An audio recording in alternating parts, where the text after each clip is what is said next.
Copperfield by Charles Dickens, retold by Jenny Dooley. Chapter 1. Beginnings. I was born in Blunderston, Suffolk. We lived in a nice house with a garden and many trees outside. My father had named our house the Rookery because a type of bird, the rook, had nests in the trees all around our property. It was after my father's death and just before my birth that his aunt, Betsy Trotwood, came to our home. Things were about to change at the Rookery, and my life was about to begin. Aunt Betsy marched into our house and gave everybody her opinions from the beginning. My nephew, David, was a good man, but like all men, he was a bit silly. My mother was usually shy, but on this occasion she told Aunt Betsy firmly that she did not like her to speak in an unkind way about my deceased father. Please, madam, I will not have you talk about my late husband in this manner. My husband, David Copperfield, was a good and honest man, with a heart of gold. If this baby is a son, I shall call him David Copperfield, like him, and I hope that he will be exactly like his father. Aunt Betsy folded her arms and stared at my mother. The baby will be a girl. I will be her godmother, and her name shall be Betsy. And she certainly will not make the mistakes in life that I did. Of course, Aunt Betsy was very disappointed when I was born. Her attitude towards males was a bit harsh. This was because of the problems she had had with her husband when she was married. He had treated her badly, and they were eventually separated. Therefore, she seemed to feel that all men were wicked or silly, and that they made women's lives difficult. When she first came, she knew that my mother was a young widow expecting a baby, and with only one servant, Peggotty. Aunt Betsy had declared that she had come to the Rookery to help my mother look after me. Unfortunately, the fact that I was born a male was too much of a shock for Aunt Betsy. She couldn't bear it, and left the house in a huff immediately after my birth. And so we were left all alone, just the three of us. Luckily, dear Peggotty was much more than a servant. She was a good friend to my mother, and me as well. Although it did not seem at all like a good beginning for me, we made the most of our life together and were happy. In the evenings or on cold, wet days, my young and beautiful mother would sit with Peggotty in the parlour. They would chat by the fire and would often sing or read to me. Then they would rock me in their arms. When I fell asleep, they would take me to my bed and kiss me warmly on my forehead. On Sundays, we would walk to the nearby church and visit my father's grave. Knowing that he was close by made me feel safe. Even though I was very young at the time, I have many tender memories of my early life. Those sweet moments will remain in my heart forever.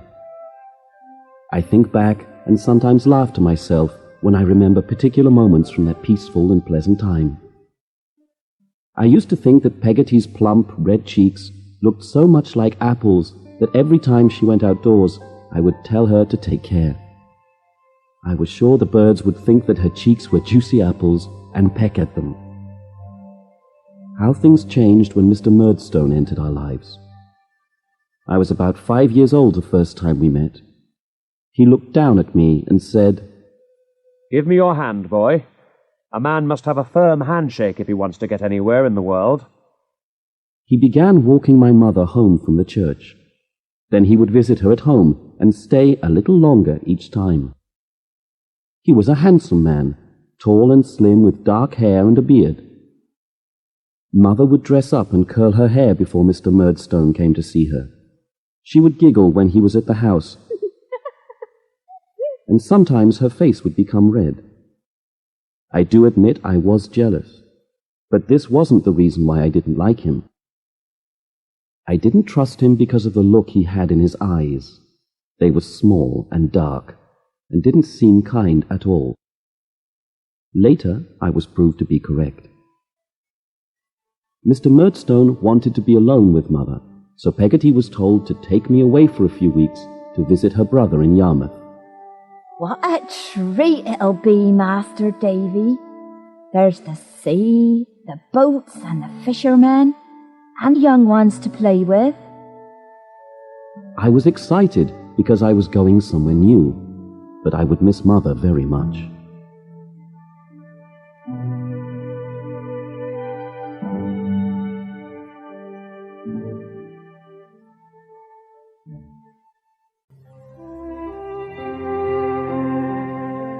Chapter 2.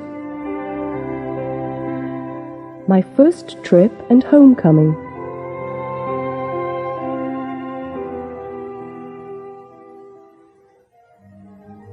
When I first arrived in Yarmouth, I was disappointed. I don't know what I expected, but I certainly did not think that the seaside would be so dull and gloomy. However, I soon cheered up when I met Peggotty's relatives, her friendly and jolly brother Mr. Peggotty, his nephew Ham, and his niece Emily, who was also an orphan. Emily was the same age as me, and when I saw her, it was love at first sight. Mr. Peggotty's widowed sister-in-law, Mrs. Gummidge, lived there too. She seemed miserable and complained all the time. I don't think she realized how lucky she was to be with such good people. They all lived in a strange but wonderful place, a large boat that had been turned into a house. It no longer sailed on the water, but was now permanently on the beach. It was divided into little rooms with proper furniture and pictures on the walls. There was even a fireplace. Every room was painted in bright colors. The place had a fishy smell, of course, but it wasn't at all unpleasant. While I was at Yarmouth, I spent most of my days collecting stones and shells on the beach with Emily. One day, a dreamy, distant look came into Emily's eyes, and she told me her secret wish. If I was a lady, I'd buy Uncle Peggotty a gold watch and a silver pipe. Oh, and a red velvet waistcoat with diamond buttons on it, because he's been so good to me. And my third cousin Anne. Then her smile disappeared. I don't think I'll ever become a lady, though. My father was only a fisherman, and my mother was a fisherman's daughter, so I don't suppose I'm from the right sort of family. Her beautiful eyes looked so sad that I wished I could do something to help make her wish come true. My holiday came to an end too soon, and we had to part. I was very sad to leave little Emily, but we promised to write to each other. She was my first love, and I would never forget her. When I arrived back home, I found that everything had changed. Mother had married Mr. Murdstone, and his sister had come to live there. It just didn't feel like home anymore. Even my mother seemed to be different. She rarely spoke to me, and when she did, it was in a quick whisper. Davy, I love you, but please behave. I felt lonely and cried every night for hours before I fell asleep. Mr. Murdstone had not only changed the atmosphere of the rookery, but he had also changed Mother. She feared him and his sister. If Mother showed me any kindness, he would frown at her, then take her aside and talk to her in a strict way. I felt so sorry for Mother. Remember that I am teaching you how to be a good mother. Be firm with the boy, and always control yourself. Your son needs discipline. Mother would lower her head, and I sometimes saw tears in her eyes. One day, I went into the living room after breakfast for my morning lessons with Mother. Mr. and Miss Murdstone sat and listened carefully to everything she said, and watched everything she did. She smiled at me when she thought the Murdstones weren't looking, but Mr. Murdstone saw her and decided to ask me a question. How much will I have to pay for 5,000 pieces of cheese if each one costs 4.5 pennies? I was so afraid that I couldn't answer the question. I saw Miss Murdstone smile at her brother. He doesn't know the answer, Edward. Mr. Murdstone stood up then, and I saw that he held a cane in his hand. He swished the cane, and I heard it whistle through the air. When I was a boy and didn't know my lessons, I was beaten. It did me no harm, and it will do you no harm either, David. My mother begged Mr. Murdstone to give me another chance, Edward, please. but he refused to listen. David and I will go upstairs, and I'll teach him a lesson he'll never forget. Mr. Murdstone dragged me up to my room and held my head under his arm so that I could not move. Please. No. Mother. Then he beat me with the cane until I thought I would die. I begged him to stop, but he just beat me harder. So I did the only thing I could. I bit his hand. This made Mr. Murdstone very angry. He beat me again. Then, when I couldn't stand up anymore, he threw me to the floor, left the room, and locked the door behind him. That will teach you a lesson, Copperfield, and you'll have plenty of time to think about your behavior. I was left there alone for 5 days. Mother and Peggotty were not allowed to come near me. Only dear Peggotty whispered to me one night through the keyhole. Mr. Murdstone has decided to send you away to boarding school. I'll never forget you, Master Davy. I love you, and so does your mother. Those words meant so much to me, and I would remember them whenever I was alone.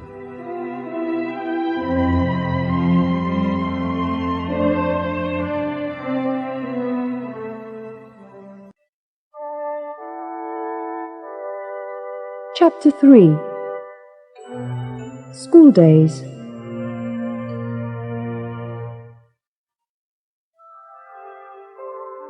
On the morning I left for school, my mother said goodbye quickly, and then I was on my way to London. When I first saw the city, I thought it was an amazing place. There were tall chimneys and a large bridge that I later found out was called London Bridge. But I was very disappointed when I saw my school. Salem House was in an old building that looked like it was ready to fall down. The boys there were loud and noisy, but they were friendly, except when the headmaster, Mr. Creakle, was present. He walked up and down and stared at us with a look of disgust on his face. He shouted at us and then chose a few of us to beat with his cane. Come here, boy. We were all very scared of Mr. Creakle. The only pupil who Mr. Creakle did not beat was Steerforth. I considered him to be the bravest and most handsome boy at the school. Steerforth and I became friends. He liked me because I would tell stories at night from books that I used to read at home. I also had many unpleasant memories of Salem House. On cold, frosty mornings when the bell rang, we dragged ourselves out of bed into the dark and damp classrooms. We ate meals of boiled beef and stale bread before we returned to the classrooms, where we worked until it was time to go to bed. At last holiday time came, and I returned home for a break. I walked into the parlor where I had spent many happy days when I was very young. I was surprised when I saw my mother holding a baby. Mother seemed pale and weak. I ran to her. When I hugged my dear mother, the baby in her arms put its tiny fingers to my lips. Davy, my dear child, this is your brother. From the very first moment, I loved my little half-brother. Look at this. I spent as much time as I could holding him and patting him gently, except when Mr. Murdstone's sister, Miss Murdstone, was about. Her dislike of me was very obvious. Once, when she saw me holding my baby brother, she told me never to touch him again. Take your hands off the baby. My mother and I were shocked, but of course Mother said nothing. She seemed even more afraid of the Murdstones than ever.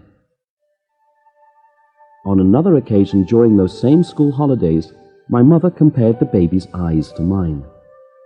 She said proudly that they were similar in shape and color. Miss Murdstone told her never to compare her brother's baby to me, and said that the baby and I were not alike in any way. Mr. Murdstone, too, was cruel to me, and said that I was evil and lazy. I was almost looking forward to going back to school, where I wasn't always made to feel unwelcome, and where at least I had friends and enjoyed my schoolwork. I returned to Salem House, and everything seemed to be satisfactory. At the time, I thought the most terrible thing was to be hit by Mr. Creakle's cane. But soon something happened that was much worse, and it affected my life in the most terrible way. One day, Mr. Creakle called me into his office and gave me the most dreadful news. Copperfield, your mother is dead, and you're to go home immediately. Pack your bags.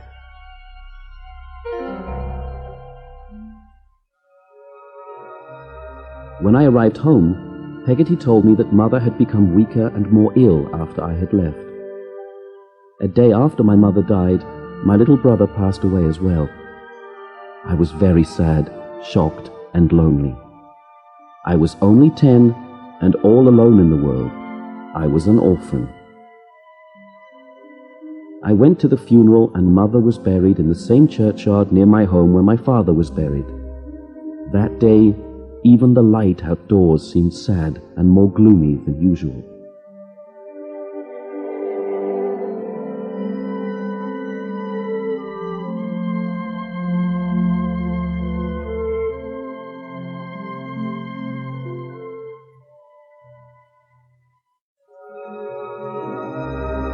Chapter 4. Off to work I go. Everything had changed. Peggotty no longer lived at the rookery because the Murdstones told her to leave. She had met a cart driver named Barkis, and they got married and moved to Yarmouth. Before she left the rookery, she tried to comfort me about the death of my mother and baby brother. She told me that she still loved me and suggested that I visit Yarmouth again for a while. The Murdstones agreed immediately because they wanted my home to themselves. Yarmouth did not seem as exciting to me as it had been when I first met Peggotty's family. Little Emily was as beautiful as ever, but she acted like a grown-up and didn't talk to me as much. However, I still loved her, and when I told her that I would protect her forever, she laughed at me. Oh, David, you're so childish. Unfortunately, the time came when I had to go back to the rookery and the Murdstones. They made sure that I no longer felt at home. From the moment I arrived and for months afterwards, they ignored me. I was so lonely and bored, but the worst thing was that the Murdstones decided not to send me back to school. I was very sad about this. People like you do not need an education. Anyway, it is far too expensive. You will have to learn to make your own way in the world, and the sooner you start, the better. So Mr. Murdstone sent me to London to work in his wine factory, Murdstone and Grinby's. Even though I was only 11 years old, I worked for over 10 hours a day for a very low wage. The factory was in a dark, damp and smelly warehouse, which was full of rats. The other workers were rough and used bad language. Get back to work, you little runt. I wasn't like these people, and I missed Steerforth and the other boys, my friends from Salem House. Luckily, Mr. Murdstone had arranged for me to stay with a family called the Micawbers while I was in London. Even though they did not have much, they were friendly people. I was glad to be a part of their family because I had been lonely and miserable for too long. Many people came knocking on their door asking for money that Mr. Micawber owed them. Mr. Micawber was a kind-hearted man, but he was rather irresponsible. In the end, he had to go to prison because he did not have enough money to pay his debts. I went and visited him often. On one of my visits, Mr. Micawber gave me advice based on his own hard life. Annual income £20, annual expenses £19, result happiness. Annual income £20, Annual expenses £21. Result, misery. Remember that, Copperfield. Mr. Micawber then began to sob. It's wise to save, David. I never had a job to pay me £20. Oh, I've looked for a job, but I'll only work for good people, and the odd jobs I've had here and there have paid such poor wages that I couldn't possibly save.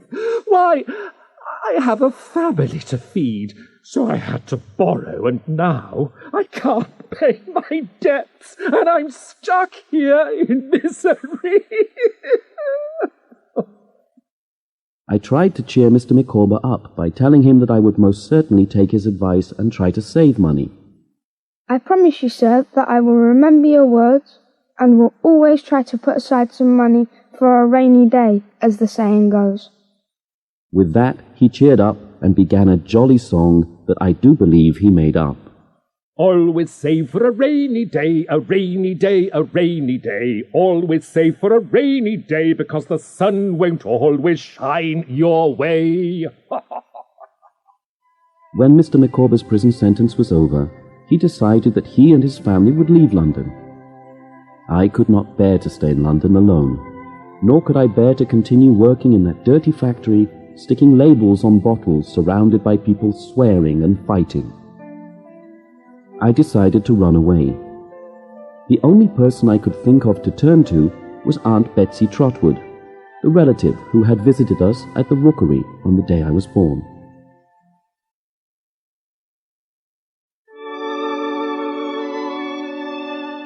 Chapter 5.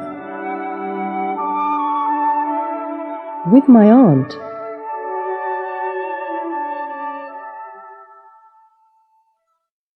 I had overheard conversations between my mother and Peggotty, so I knew that my aunt lived in Dover, 70 miles from London. I decided to leave for Dover by coach.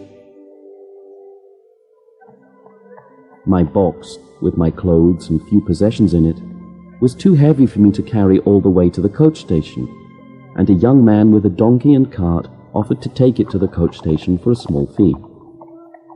I agreed, but before I knew it, he had snatched both my money and my box and drove off quickly in his rattling old cart, never to be seen again. The only way I could reach Dover now was by walking, because everything I had, including my money, had been stolen. So I began my journey to Aunt Betsy's on foot. I walked until my shoes fell apart and my feet bled. I slept in fields or under trees, like the beggars and tramps that I met on the way. I was very hungry and sold some of the clothes that I was wearing to buy food. So now the last things my mother had given me were gone. At last I arrived in Dover. I found out where Betsy Trotwood lived by asking people in the town. She had a neat little cottage with a garden full of sweet-smelling flowers. I felt embarrassed standing in front of such a cheerful and well-kept house because I looked like a tramp, dirty and tired. I took a deep breath when I saw a tall woman with a straight back walk out of the house. This was Aunt Betsy for sure. She looked very bossy and gardening tools were sticking out of her pockets. She was wearing a pair of large gardening gloves and she had a knife in her hand. I was about to turn and run away, but I reminded myself of my purpose and approached her.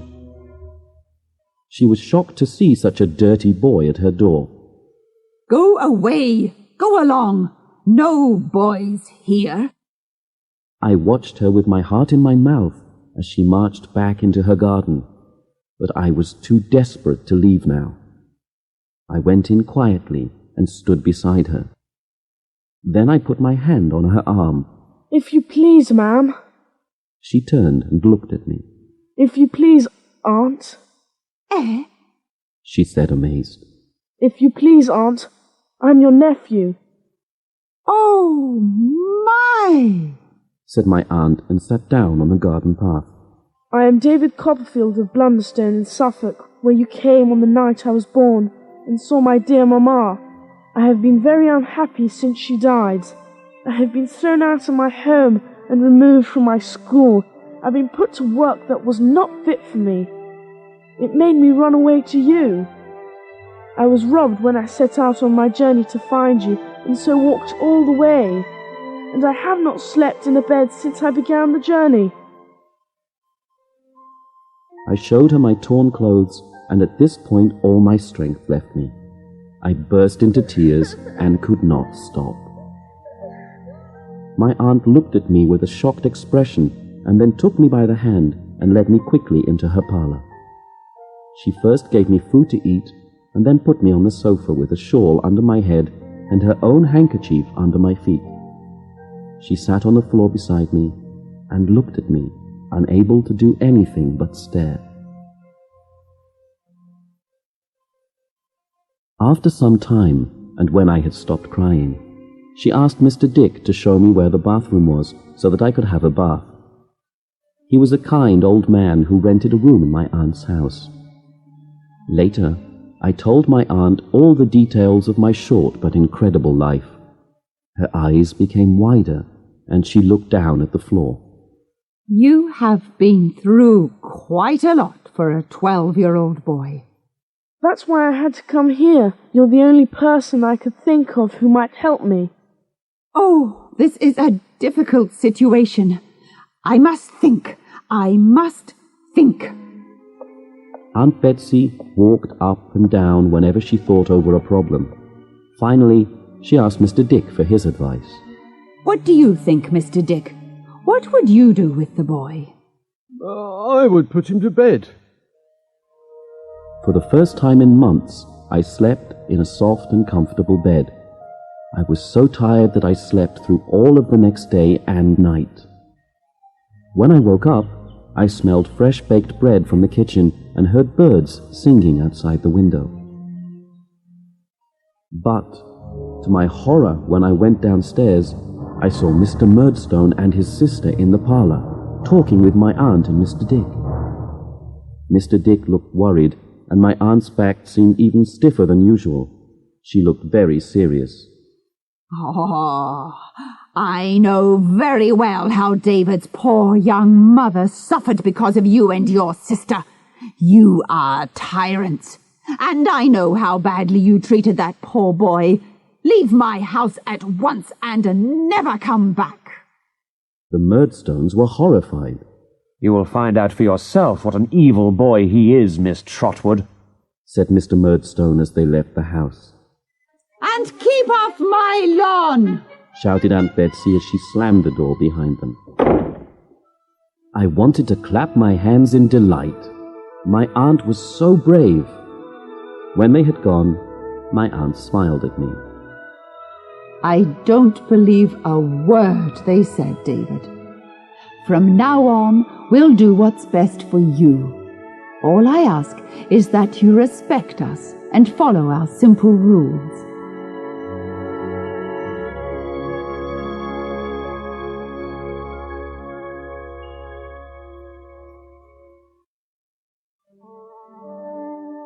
Chapter 6.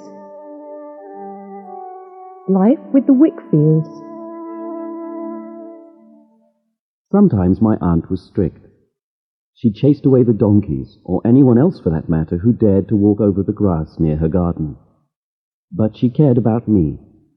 Living there was like something from a storybook. And I liked Mr. Dick. He was an interesting person. His family thought he was mad and wanted to place him in a psychiatric institution, but Aunt Betsy let him stay with her.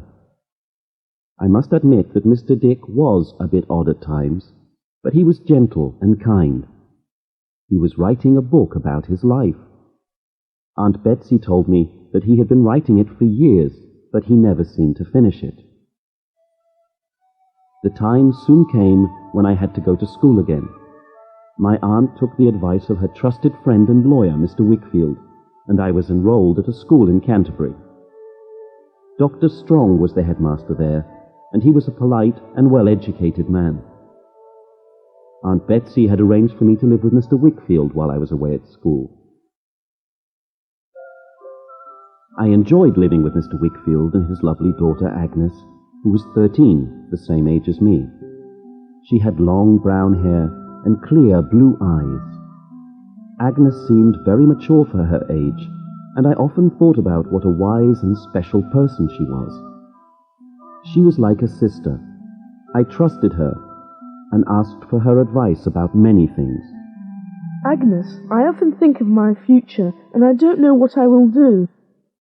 Of course you don't. No one knows the future, but you can prepare for it by doing well at school and learning from your mistakes. The only bad thing about living at the Wickfields was Uriah Heep, Mr. Wickfield's assistant. Uriah Heep was a skinny young man with greasy hair and long, ink-stained fingers, but it was more his manner that bothered me than his appearance. When he spoke, he twisted his body in a strange way which reminded me of a snake. From the first moment I saw him, my instincts told me not to trust him. He pretended to be humble and lowered his head a lot when he talked to us, but I often caught him grinning slyly when he said, "I'm well aware that I am the humblest person in the world. My mother is likewise a very humble person. We live in a very humble house." I was a bit uneasy one day when he insisted that I have tea with him and his mother. She was just as mysterious and frightening as her son. While we were having tea, they both asked me many strange questions. "Do you know how much money Wickfield makes in a year?" "Where's your family from, Master Copperfield? They must have money to send you to Dr. Strong's school." I answered truthfully, but I was very uncomfortable and wondered why they asked such questions. Then, just as I was about to leave, there was a knock at the door. I was very surprised when I saw who it was. Mr. Micawber, my old friend from London. "Ah, David, my boy, you'll find that I turn up in many places where you don't expect me." When I saw Mr. Micawber and Uriah Heep being so friendly with each other, I felt a bit shocked. But I was happy to see my old friend again. Time passed peacefully, and I eventually finished school when I was 18. I did very well in all my subjects. In fact, I got top marks. The time had also come for me to leave Canterbury and to start my own life. However, it was difficult for me to say goodbye to Agnes. We were both very sad, but something more serious seemed to be troubling her. David, I'm so worried about my father. Uriah Heep is an evil man. I don't trust him. He encourages father to drink a lot of wine and then tells him not to worry and that he will look after the business. Promise me, David, that you will come and help us if we ever need it. Of course, Agnes. Of course I will.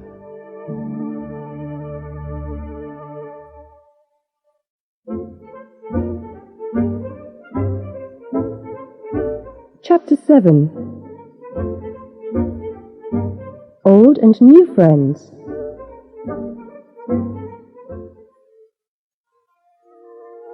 I finally chose a profession. After discussions with my aunt, I decided to become a lawyer.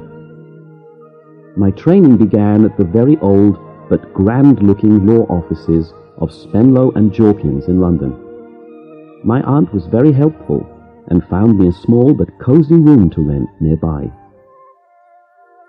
Oh, how confident and free I felt living in London as a young bachelor. I went out most evenings as I now had money to enjoy myself.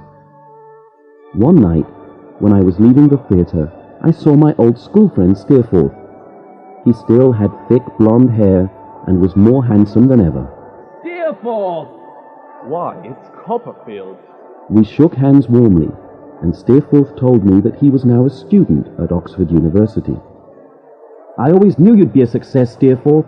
You look just like you did back at Salem House, only better. And older, of course." "I must say you're looking very well too, Daisy. You still look young and innocent and fresh." Steerforth had always liked to call me Daisy ever since our days at Salem House.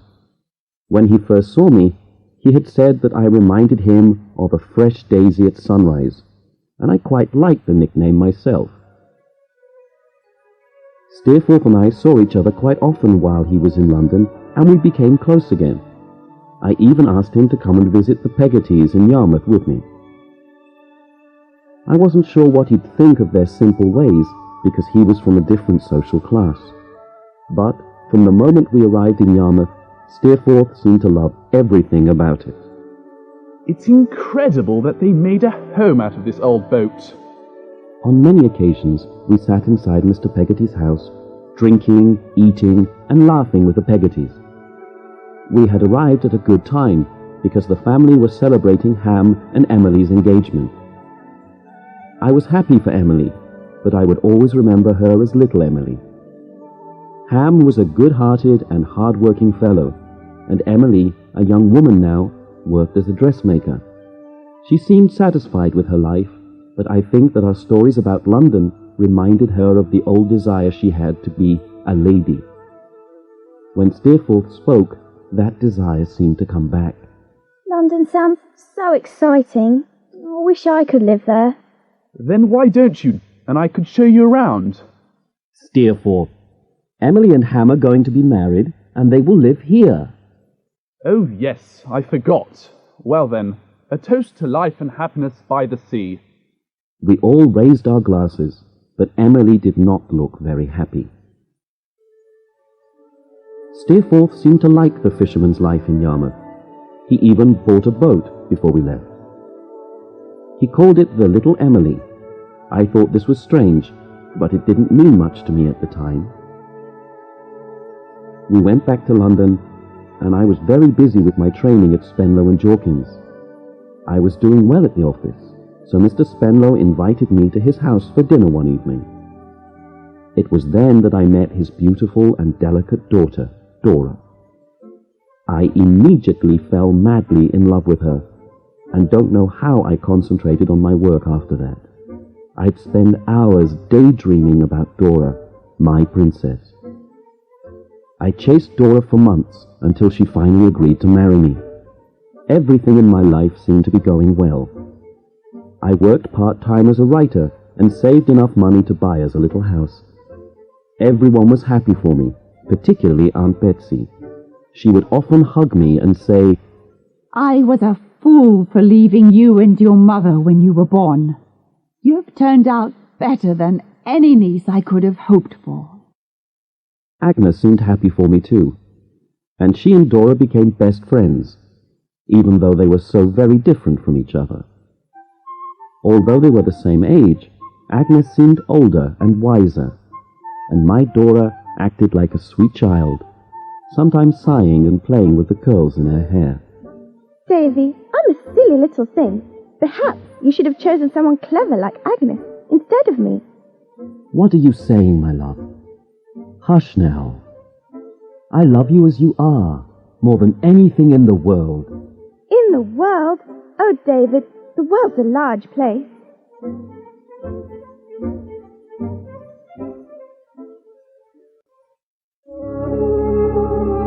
Chapter 8. An Unsettling Time. One day, I came home to find Mr. Peggotty sitting in my parlour with his head in his hands. He looked so sad that I expected the worst. At first, I didn't understand what was wrong.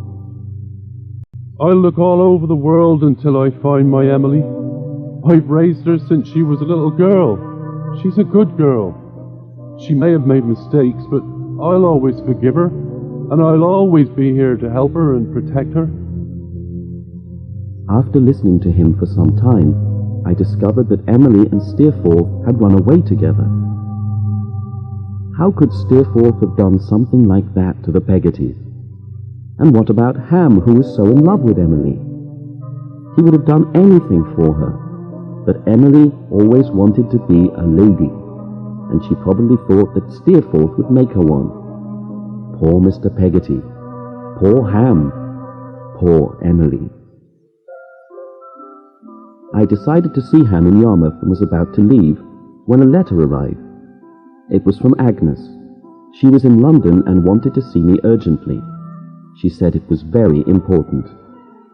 I rushed to see her and realized that she was very upset. Oh, David, you must help us. My father and Uriah Heep are going to become business partners. Uriah Heep is still encouraging my father to drink too much.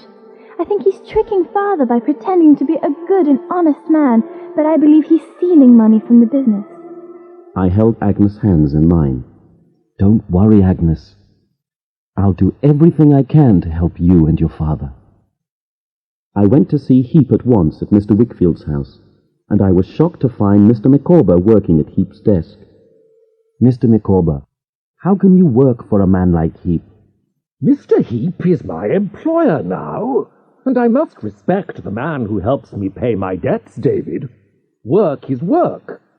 I found Mr. Micawber's behavior to be rather peculiar.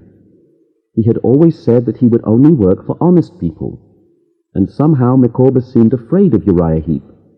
I was angry, and turned to Heep, who had just walked into the room. What are you up to, Heep? I always thought you were a snake, and now I see that I was right. You're taking advantage of a good man like Mr. Wickfield. Does a good man drink and not take care of his business records? If I wasn't here, this good man you speak of would be out in the streets. Oh, and I suppose you saved him, did you? Yes, and I'm going to save Miss Agnes too.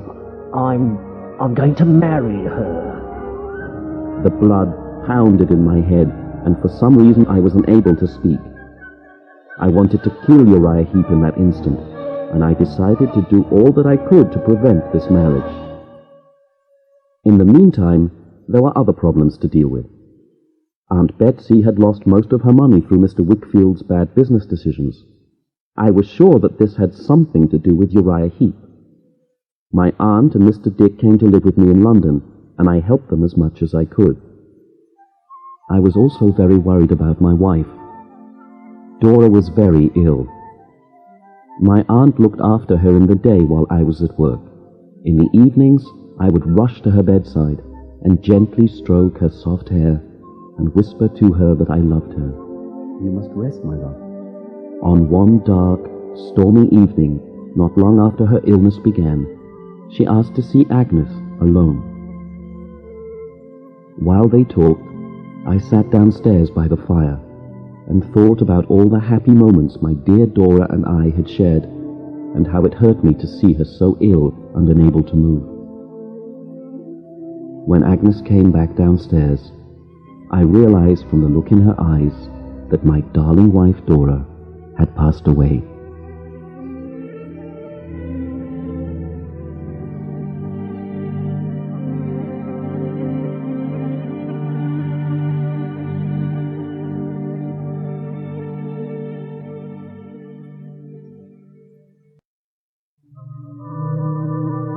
Chapter 9. Found and Lost. I fell into a deep depression after Dora's death. I decided that I would leave for Europe as soon as I had helped Agnes deal with the business concerning Uriah Heep and her poor father. The only good news I had in those difficult and gloomy days was about Emily. It was extremely good news for Mr. Peggotty, too. At last he had found out where Emily was and what had happened to her. She had travelled for months with Steerforth on the little Emily, but Steerforth soon lost interest in Emily, and she missed her family very much. They argued, and Steerforth told Emily that their affair was over. She returned to London alone, but felt too ashamed to ask her family to take her back. Luckily, Mr. Peggotty had never stopped looking for her. After months of searching through Europe, he found her in London. He told her to hush when she asked for forgiveness. Hush, my dear. And took her gently into his arms. I've always loved you, Emily, and I always will. Now come, my dear child, and we'll start a new life, far away from here. Mr. Peggotty had taken rooms in London, and decided to stay there with Emily while he prepared for them both to leave for Australia. I hoped that everything would turn out well for them. In the meantime, Mr. Micawber continued to act mysteriously. He came to my room one night when my aunt was there. Oh, I'm pleased to find you both here. I am too upset and angry to speak now, and I'm not ready. But I ask you to meet me in Canterbury in 1 week. It's very important. Mr. Micawber would not even stay for some of his favourite punch. He left quickly and was not at all like himself. I just don't understand it. Mr. Micawber usually likes to stay and talk to me. Something is very wrong. It must have something to do with Heap, David, said my aunt. Yes, I never trusted that man. I decided to visit Ham and Peggotty in Yarmouth before going to Canterbury to meet with Mr. Micawber as he had requested. I was hoping to see the old Yarmouth that I remembered. When I arrived, the weather was very rough because a great storm had begun. I saw Ham on the beach just as he was tying a rope around himself. He was going to swim out to sea where a boat was sinking. Please, Ham, don't go! It's too dangerous! There's a boat in trouble out there, and people are going to die if I don't help. Unfortunately, there was nothing I could do to stop him. I watched helplessly as the furious waves became higher and rougher. I thought I recognized the boat that Ham was trying to save. Suddenly, there was a bright flash of lightning, then a crash of thunder. A huge wave covered everything, and Ham and the boat disappeared under the water. I helped to pull the rope back in, but Ham was dead when we took him from the water.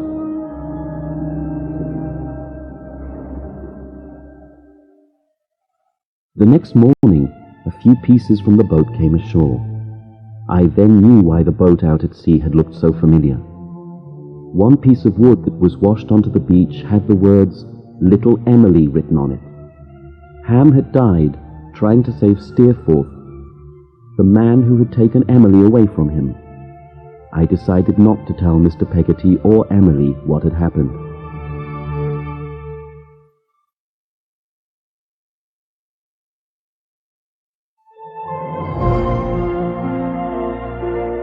Chapter 10.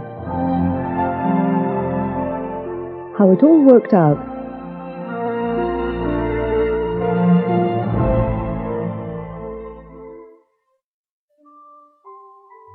The deaths of Ham and Steerforth had made me very sad. They also reminded me again of my own dear wife's death. I tried to cheer myself up, and thought that it was now time for me to go abroad for a while. Before I did anything, though, there was a meeting I had to attend. I had to go to Canterbury to hear what Mr. Micawber wanted to say. My aunt was already there. So were Mr. Wickfield, Agnes, and Mr. Micawber. Agnes looked more beautiful than ever. My smile soon faded when I remembered that she would get married to Heap soon. Mr. Micawber was standing in front of us all with his glasses on, and he was holding a long sheet of paper. He was no longer acting mysteriously. He seemed confident and looked like he had something very important to say. What I have here, my good friends, will make us all happy again, and will show us that good always wins over evil in the end. As you know, I work for a Mr. Uriah Heap. You may have suspected that he could not be trusted, and you would have been right. Here is a list of all the papers he signed without Mr. Wickfield's permission. I also have proof that he stole money, and that he used Mr. Wickfield's name to steal the money of certain people like Miss Betsy Trotwood here.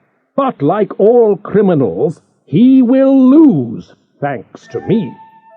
We all rose from our seats and clapped and cheered with joy. Mr. Wickfield and Agnes hugged. I was so glad that everything had turned out well that I had to express my appreciation to Mr. Micawber. Mr. Micawber, your behavior confused me. It had crossed my mind that perhaps you were no longer the good man I once knew. I apologize for having thought badly of you. I want to thank you with all my heart for the good that you have done. Dear David, I had my doubts about Heap from the start, but I needed proof before I could say anything. That may explain why my behavior might have seemed mysterious. Things worked out rather well for everyone after that. The Micawbers paid their debts and then emigrated to Australia with Mr. Peggotty and Emily. Mr. Wickfield made sure that Uriah Heep went to prison. Aunt Betsy returned to her cottage in Dover with Mr. Dick, who wanted to get back to working on his book. Things were now better for Mr. Wickfield too, and Agnes would not have to marry Uriah Heep. I soon left England as I had planned and went to Europe. I took Agnes's advice and did something useful there. I decided to write again and to send my work home to be published. People bought my books and liked them. Soon I became a well-known author. A year later I returned to England. First I visited Aunt Betsy. She was overjoyed to see me. We talked far into the night, and she told me all the news about my friends. But I was more interested in one person than anyone else. Aunt Betsy, have you heard any news from Agnes? My aunt smiled and looked at me strangely. She is more beautiful than ever. I think she may be in love, and perhaps she will marry soon. I suddenly felt empty, as if I had lost something very precious.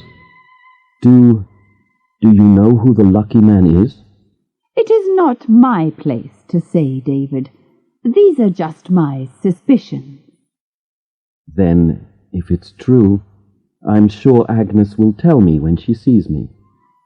I should have felt happy for Agnes because she deserved to find true love, but instead I felt empty. The thought of her being in love with someone else almost broke my heart. It was then that I realized that my feelings for her were far deeper than the love of a brother for a sister. I arranged to visit Agnes at her home as soon as possible after that conversation. I found her alone, reading by the fire. When she saw me come in, she put her book down and welcomed me. We sat in one of the old-fashioned window seats and talked. She looked very happy to see me. You shall become so famous soon, David, that it will be impossible for us to talk like this in the future. Then we must talk now, while I still can. You look very thoughtful today, David. My dear Agnes, do you doubt my being true to you? No. She answered with a look of astonishment. You have a secret. Let me share it, Agnes. She looked down and started to tremble. I continued. It is so strange to hear from someone else's lips that you are in love. If you can trust me as you say you can, let me be your friend, your brother. Do not shut me out of your happiness. She rose from the window and hurried across the room, as if she did not know where she was going, and burst into tears. I do not know why, but seeing her reaction filled my heart with hope. I went after her and took her arm, then looked into her beautiful blue eyes. Agnes, sister, dearest, what have I done? I cannot bear to see you like this. My dearest girl, dearer to me than anything in life. If you are unhappy, let me share the unhappiness. If you need help, let me give it to you. For whom do I live now, Agnes, if not for you? Don't speak to me now, David. Don't. I'm not myself. Another time. That was all I could distinguish through her tears. I must say more. If you think that I cannot be happy for you and let you marry a good man of your own choice, you are wrong, and I don't deserve it. That's not true. Whenever I needed help or guidance, you have given it to me. If I have any secret, it is not a new one, and I cannot reveal it. It has been mine for a long time and must remain mine. She tried to leave again, but I stopped her. Agnes, stay! A moment! Her words were going through my mind, giving me new hope. Dearest Agnes, whom I respect and honor so, whom I love with all my heart. When I came here today, I thought that nothing would have made me say this. I wanted to keep it secret until we were old. But if I have any hope to ever call you something more than sister... New tears started rolling quickly down her face. She looked at me and my heart leapt. They were tears of joy. Agnes, forever my guide, my best support.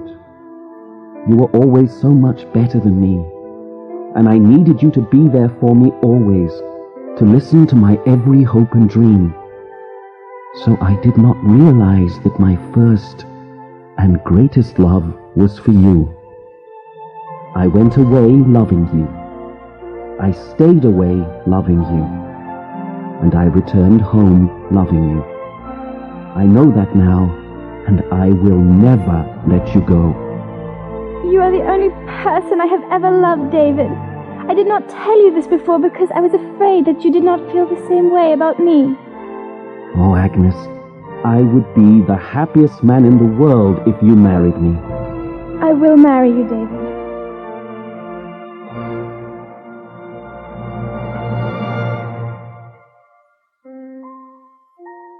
On the day of our wedding, while we were celebrating with our friends and family, she turned to me and whispered, My dearest husband, there is one thing I must tell you. Let me hear it, my love. It is about the night when Dora died. Yes? She wanted to ask me a favor, a last request. And it was? That only I would take her place. My beautiful Agnes put her head on my chest and cried, and I cried with her, even though we were so happy. My story is almost finished. Agnes and I married, and I am now a happy family man with 3 children and a successful writing career. One day, as we sat together by the fire, an unexpected visitor arrived. It was Mr. Peggotty. He had done well in Australia, and had come back to thank me for everything, but especially for not telling him and Emily about Ham's death before they left. If they had known about it earlier, they would probably never have gone, and their lives would not have been so successful. He also told me that Mr. Micawber had become a governor, so his honesty finally paid off, and he had become respected and popular in his new country. When I look back, I see that I had good times and bad times. But I suppose that's life, as the saying goes. I am certain of one thing, though. Kindness conquers all. I am grateful for the good people I met and for the way my life finally turned out.